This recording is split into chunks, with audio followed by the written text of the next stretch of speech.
प्रभातखबर.com, विश्वास वही, रफ्तार नहीं। रामायण और महाभारत भारत की अनोखी धरोहर रही है। पूरा विश्व भारत के इन महाकाव्यों की महानता की सराहना करते नहीं थकता। वहीं सऊदी अरब, जो एक इस्लामिक मुल्क है, ने भी भारत के इतिहास और संस्कृति के अध्ययन का फैसला लिया है। सऊदी अरब ने छात्रों के लिए अपने नए पाठ्यक्रम में रामायण और महाभारत को शामिल किया है।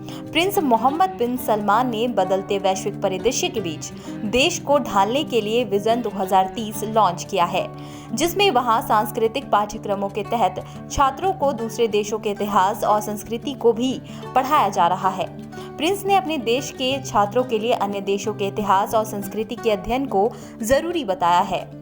वहीं अध्ययन में विश्व स्तर पर महत्वपूर्ण भारतीय संस्कृतियों जैसे योग और आयुर्वेद पर भी ध्यान केंद्रित किया जाएगा। वहीं सऊदी के एक ट्विटर यूजर नूफ अल मारवाई ने स्क्रीनशॉट साझा करके ये बताया है।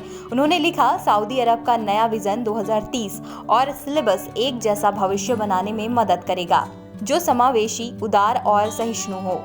सामाजिक अध्ययन की पुस्तक का स्क्रीनशॉट साझा करते हुए उन्होंने लिखा कि मेरे बेटे की स्कूल परीक्षा के सिलेबस में हिंदू धर्म, बौद्ध धर्म, रामायण, महाभारत को जगह दी गई है। कर्म व धर्म की अवधारणाओं को शामिल किया गया है।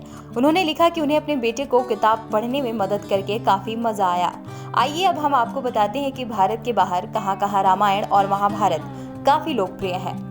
श्रीलंका और बर्मा में रामायण कई रूपों में प्रचलित है। लोकगीतों के अलावे रामलीला की तरह के नाटक भी यहाँ खेले जाते हैं। बर्मा में बहुत से नाम राम के नाम पर हैं। यहाँ का रामवती नगर तो राम नाम के ऊपर स्थापित हुआ है। मलेशिया में राम कथा का प्रचार अभी तक है। वहाँ मुस्लिम भी अपने नाम के साथ अक्सर राम, लक्ष्मण और सीता जोड़ते हैं। यहाँ रामायण को हिकायत सेरी राम कहते हैं। थाईलैंड के पुराने रजवाड़ों में भरत की भांति राम की पादुकाएं लेकर राज करने की परंपरा है। वे सभी अपने आप को रामवंशी मानते थे। यहाँ अयोध्या, लवपुरी और जनकपुर जैसे नाम वाले शहर हैं। यहाँ पर राम कथा को राम कीरत कहते हैं और मंदिरों में जगह जगह राम कथा के प्रसंग अंकित है। कंबोडिया में हिंदू सभ्यता के अन्य अंगों के साथ साथ रामायण का प्रचलन आज भी है। 6ठी शताब्दी के एक शिलालेख के अनुसार वहां कई स्थानों पर रामायण, महाभारत का पाठ होता था। जावा में रामायण के कई प्रसंगों के आधार पर वहां आज भी रात भर कठपुतली नाच होता है। इन देशों के अलावा फिलीपींस, चीन, जापान और अमेरिका तक में राम कथा का प्रभाव देखने को मिलता है। प्रभातखबर.com, विश्वास वही, रफ्तार नहीं।